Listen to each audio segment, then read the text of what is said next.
Joining me here in Washington, Congressman Peter King, chairman of the committee holding hearings on the radicalization of Muslim Americans, and Congressman Keith Ellison, who was the first Muslim elected to Congress. So we're going to get a little preview here. Congressman, something that you said to the Associated Press caught my attention, and I just want to read it here for our viewers. This was the end of February. There is a real threat to the country from the Muslim community, and the only way to get to the bottom of it is to investigate what is happening. And I read that and I thought, whoa, you know, that just sounds like kind of blanket guilt here. There's there's something in the Muslim community that's threatening us. What is it? Well, something from within. And I've said time and time again, the overwhelming majority of Muslims are outstanding Americans. But at this stage in our history, there is an effort to radicalize elements within the Muslim community. And I've said when we were going after the mafia, we looked at the Italian community, the Westies, the Irish community. In New York, they go after the Russian mob. They go into the Russian community in Brighton Beach and Coney Island. And right now, there is an effort, and this isn't just me saying this. Eric Holder said he stays awake at night worrying about the numbers of young Muslim men who are being radicalized. But do you worry about, and let me ask you, Congressman, do you worry about that message being sent to Muslim Americans, that there is an investigation going on because there's a threat within the community to their country, essentially? I worry about it. Everybody I talk to worries about it. And we're concerned about the breadth of this. I mean, I think that it's absolutely the right thing to do for the chairman of the Homeland Security Committee to investigate radicalization.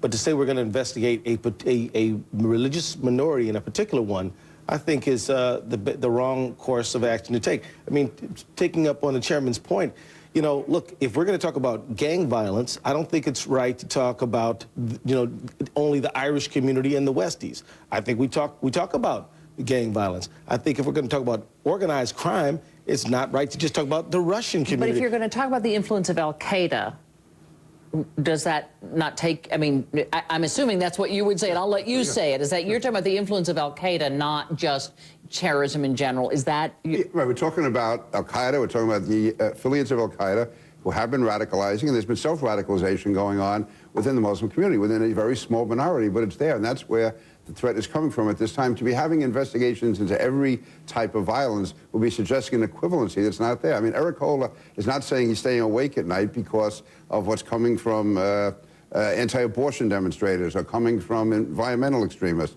or from neo-Nazis. It's the radicalization right now in the Muslim community. Janet Napolitano said 2 weeks ago when she testified before our committee, the terror threat now is as high as it's been since September 11th because of domestic radicalization. Congressman Ellison, why participate if you're worried that this message to the Muslim American community is a bad one? Because I believe in engaging the process. I think you've got to be involved in the conversation. You've got to offer an alternative view. And I do plan on saying that I challenge the basic premise of the hearings, that I do agree that we should deal with radicalization and violent radicalization, but that singling out one community is the wrong thing to do. I know there's this specific definition of terrorism, but if you're one of the people that was shot in Tucson, Arizona, along with your colleague, Congressman Giffords, that seems like an act of terrorism. So why is the influence there not in your purview, or why isn't in this investigation? First of all, the Department of Homeland Security was set up after September 11th. The Committee on Homeland Security was set up after September 11th. And we're talking about a radicalization in this country which is linked to an overseas enemy. This is al-Qaeda internationally is attempting to recruit within the United States. People in this country are being self-radicalized, whether it's Major Hassan or whether it's Shahzad or whether it was Zazi in New York. These are all people who are identifying in one way or another with al-Qaeda or al-Qaeda in the Arabian Peninsula. So it's an international movement with elements here in the United States. And to me, that is a real distinction. But there's always going to be isolated incidents, isolated fanatics, isolated terrorists even. But an organized terrorist effort to me is different, which requires an investigation into itself. So, you know, I think the problem here is, do you already have an idea of what you think is wrong, correct? I mean, you believe that Muslim American leaders are not cooperating enough with law enforcement. Is that correct? I believe not enough are. But I am starting off with a number of hypotheses and theses that I believe in. However, what I want more than anything is to have a national debate on the issue, which is why I welcome Keith Ellison coming in. What does the debate do? I mean, what do you want to know? Why have it? I'm lost as to why. Because so many people say this may fuel Islamophobia. this may make leaders in the community less likely to cooperate with the government, because it kind of looks like the government's after them when you hold these big old hearings. I would say let people watch the hearing and decide then. I think the hearing is going to be very productive. It's going to go forward, and it's going to talk about something which is not being talked about publicly, which I think should be. Well, let me say that, you know, Anwar al-Awlaki, Osama bin Laden, all these people are the enemies of all Americans, Muslim, Christian, Jewish, all. And I don't want them to be able to stand up and claim, you know, see, we told you America's at war with Islam. That's one of their main recruiting arguments. That's why I think that we need to be careful about how we use the instrumentality of the government in investigative hearings. But al-Awlaki is not calling my kids. I mean, it's not. I mean, you know, al-Awlaki is you know, targeting Muslim Americans. I mean, I'm assuming that's a point of focusing on this. I'm glad you made that point, because let me be clear. I think that it does make sense to talk with people in the Muslim community about how we can meet the challenge of public security. I do think so. I think it makes sense to talk about internet, confronting ideology of people like Anwar al-Awlaki. I think where he's trying to exploit and misuse Islam, we should counter him with what Islam really does say. And so I do think that there is a place for that. I just think it doesn't make sense to narrow in on a discrete insular group that has already been the target of a certain amount of discrimination. I want you both to hang with me a minute. We have to take a quick break. These hearings begin on March 10th. We'll talk more about what the congressmen expect to come out of them right after this. We are back with Congressman Peter King, chairman of the House Homeland Security Committee, and Congressman Keith Ellison. Do you think that the Muslim American community and leaders in the Muslim American community has been as helpful as they can when it comes to dealing with law enforcement? Do you think they've been as helpful as they can? The stats say yes. As a matter of fact, if you look at these 5 gentlemen who tried to go from the Virginia, Maryland area to Pakistan to fight in some holy war, it was Muslim Americans who actually reported them. If you want to talk about Faisal Shahzad, who tried to blow up that bomb in Times Square, a man named Niasse, a Muslim from Senegal, was one of the people who reported it. There are occasion after occasion. That's why I think that the strategy should be to engage the community. Don't frighten the community. Engage the community and help and say, look, we embrace you as fellow Americans. Let's all together hold hands and meet this security challenge. I want to, just to this point, and then I want you to comment. There was a Triangle Center on Terrorism and Homeland Security report backed by some prestigious universities, which found that since 9/11, of the cases that we know about, that law enforcement is telling us about, that were thwarted, there were 120 thwarted. 48 of those, about a third, came out of tips from the Muslim American community. So doesn't that tell you that there is cooperation there? No. I'm aware of a number of cases in New York where the community has not been cooperative. We had, for instance, Venus, who was captured in Afghanistan. He went to 2 mosques in Suffolk County in Long Island, said he wanted to engage in jihad. They said, we don't do it, but never told the police. And then he went off to Afghanistan. So I mean, this is just one example. I can give others, and I don't believe there is sufficient cooperation. Certainly my dealings with the police in New York and FBI and others say they do not believe they get the same. They do not get the level of cooperation that they need. And even Keith, in Minneapolis, we had cases with Somali Americans who felt that there were imams in their own community who were telling them not to cooperate with the FBI. Well, you know, let me tell you, when you delve into the Somali community, it is a very rich, vibrant, and complicated community. But I will tell you this, in Minneapolis, what we've done is we have pulled together citizens from the community, youth, together with the U.S. Attorney, people from Homeland Security, and everybody to try to bring people into a point where we can have some trust. I think if you have people who feel like there's an open door, that they can report things, and that there's a welcoming environment, I think we begin to help protect more Americans. But once we start to say, we're going to investigate you, we're after you, as a community, I think that we kind of undermine our own effort. Let me ask you a broader question about Homeland Security, something that Janet Napolitano, head of Homeland Security, said. And she said, if the 2012 budget, which you all will eventually get around to, is based on the cuts that are being made in the 2011 budget, Homeland Security will suffer from that. Do you believe that? Yes, I do. Let me shock Keith by saying that I think that a number of the cuts Republicans have made in the continuing resolution are wrong. They cut port security by 2/3. They cut transit security by 2/3. Just one example right there. We cannot afford those cuts. They are too dangerous. And one attack on one subway train or one attack in one port will cost us more money going into the future years than any small amount they're saving. So I agree with them on that, yes. And let me ask you, there's been criticism of the FBI, Attorney General Holder, from Muslim American groups about what they see as stings, undercover FBI agents who went into a mosque in California, the young man in Oregon where they supplied a device to that he thought was an explosive, but it was from an FBI informant. Do you think the FBI has gone too far? You know what? I think the FBI has done a commendable job in many occasions, but every institution needs to be about improving what it does and becoming more effective. I would just counsel the FBI, keep on reaching out, keep on talking. Don't shut anybody out of the conversation. You don't have to agree with what people say, but at least be engaged.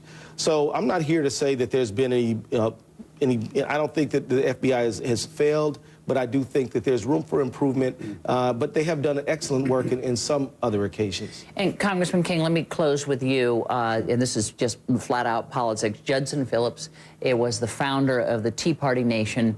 He has recently said that he thinks Speaker Boehner looks like a fool, that there should, in fact, be a primary challenge to him because the $61 billion in cuts is not enough. Can you give me just your reaction to that? It's totally wrong. It's entirely wrong. John Boehner is an outstanding speaker.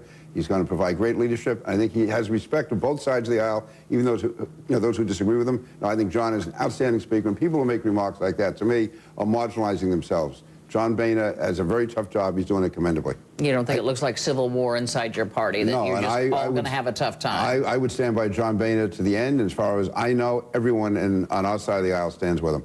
Good guy? Nice guy. We disagree on almost everything, but he's personable. What should I say about Keith? Okay.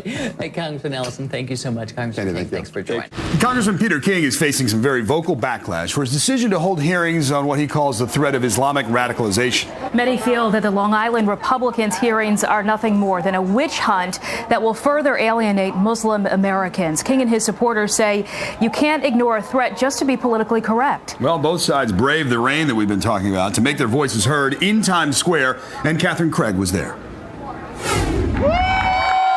Protesters picked the heart of Times Square to rail against New York Congressman Peter King. They also got celebrity support. Because there is so much Islamophobia in this country, although it may not be his intention, these kind of hearings promote greater hate.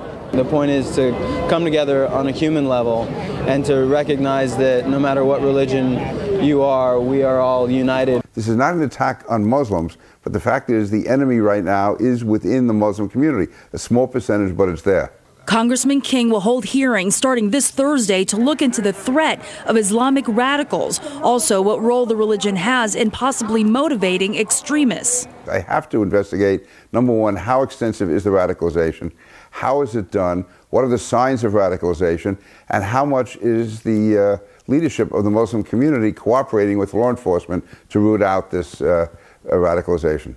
Supporters of Congressman King staged their own rally. This war on terror is happening right here, right now, and we need to deal with it. They also brought up their opposition to the construction of the mosque near Ground Zero. Backers of the mosque would have supported King's hearings if they knew about them. If there was a genuine interest in really seeing extremism, not take root in our communities, then he would have reached out to community leaders directly. At the hearing, King says relatives of men who have been radicalized will testify. Several hearings will take place over the next year and a half. You can expect more of these kinds of protests. In fact, organizers tell me they plan on having a rally just like this one every time Congressman King has one of his hearings. In Times Square, Catherine Craig, News 4 New York. Peter King's hearings on Muslim radicalization in America drawing both supporters and protesters in New York's Times Square. Critics claim Congressman King is unfairly targeting an entire religious community. New York Congressman, Homeland Security Committee Chairman Peter King joins us live. Peter, what is your goal for this conference, for this committee hearing? The main goal is to show the extent of radicalization within the Muslim American community, how dangerous that is, how serious that is, and also how it happens and whether or not the Muslim community responds to that, whether or not they cooperate with law enforcement. I will have witnesses there to show that this is a real threat. It's a growing threat. And it's not just me saying this. The Attorney General, Eric Holder, says he can't sleep at night because of the growing amount of radicalization among young Muslim American men. John Napolitano says the threat level is the highest it's been since September 11th because of this growing radicalization. So I have no choice. I'm going ahead with the hearings, and they can yell in Times Square, and they can get all these celebrities out they want attacking me. I'm not going to stop. I'm not going to give in to political correctness. I'm going ahead. Right. Congressman, on the cover of the Daily News this morning, the headline says, "Fear Fight." Who is it who's generating this buzz about these hearings? I'm not generating fear at all. I'm stating the facts. What I'm saying is exactly what the Attorney General... Is there an organization behind this? Oh yeah. The main group behind this is the Committee on American-Islamic Relations, CARE. And the media constantly quotes CARE as if they were the Knights of Columbus or B'nai B'rith or the Masons. The fact is, CARE is an unindicted co-conspirator in a major terrorist funding case. The FBI is not allowed to deal with CARE because of their radical connections, and yet they are in the forefront of representing the Muslim community in the public eye. And that's another thing I want to end. I want to have a situation where Muslim leaders step forward and push aside groups like CARE and show the type of moderate leadership that the overwhelming majority of good Muslim Americans support. But you'd think, Congressman, that everyone would be behind you on this. I mean, people were after 9/11, and yet it's become political this time around. So now you have the Obama administration trying to get out ahead in front of you before these hearings Thursday, like it's some sort of a contest. Let's listen to Dennis McDonough yesterday at a mosque in Virginia. We must resolve that in our determination to protect the nation, we will not stigmatize or demonize entire communities because of the actions of a few. In the United States of America, we don't practice guilt by association. And let's remember that just as violence and extremism are not unique to any one faith, the responsibility to oppose ignorance and violence rests with each of us. Right. What do you make of that? Well, I spoke to Dennis McDonough on Friday night. We had a very pleasant conversation. And, you know, when you actually read his speech, I agree with everything he's saying. There's this window dressing, talking about demonizing and not blaming an entire community. No one's doing that. In this speech, though, he does say Al-Qaeda is recruiting Muslim Americans to their cause. He's saying that this is a real threat and we can no longer live in denial. So what I'm doing is I am taking the logical next step from what people like Dennis McDonough are saying. And I think, by the way, the administration is doing a much better job. And again, when you actually take away the window dressing from that speech, what he is saying is what I'm saying. This is a real threat. Al-Qaeda is recruiting in the United States. They're coming after Muslim Americans, and it's a threat to all of us. All right, but yet you take all the fire. Now tell me what's going to be happening at these hearings and who we're going to be hearing from. Well, the three main witnesses are going to be, one is Dr. Judy Jasser, who is a Navy veteran. He's a Muslim, a practicing Muslim. He feels very strongly that the current Muslim leadership is not doing its job. Then I will have the uncle and father of two men who have been radicalized. One ended up being murdered. The other young man is in prison right now. They will describe how, in effect, their children were taken from them. One went to Somalia, and while he was there, he wanted to come home. His parents said they were going to send him money, and he was murdered within a day or two of that. The other is a young man from Tennessee. He's an African-American. He went away to school, was radicalized, totally taken away from his family psychologically, became a Muslim convert, went to Yemen, came back, and shot an Army recruiter. You've got a busy week. All right, Congressman Peter King joining us today from Babylon, Long Island. We thank you, sir, for taking a little time out of a busy schedule. Thank you, sir. Very welcome. Thank you. Thank you very much. Look forward to talking to you after the hearings as well, Congressman Peter King. Meanwhile, their bosses